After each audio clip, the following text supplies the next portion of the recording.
To work a jogless twisted knit stitch, begin by inserting your right needle into the back leg of the first stitch on your left needle, going from left to right. Slip the stitch onto your right needle.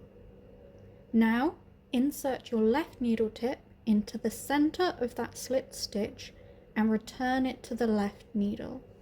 You have manually twisted that stitch. Now insert your right needle into the right leg of the stitch below the one that you just twisted, going from back to front. Lift this leg up onto your left needle.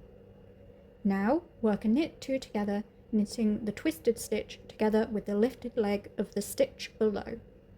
If you have not worked a knit two together before, I have a separate tutorial for that technique, which I will link below.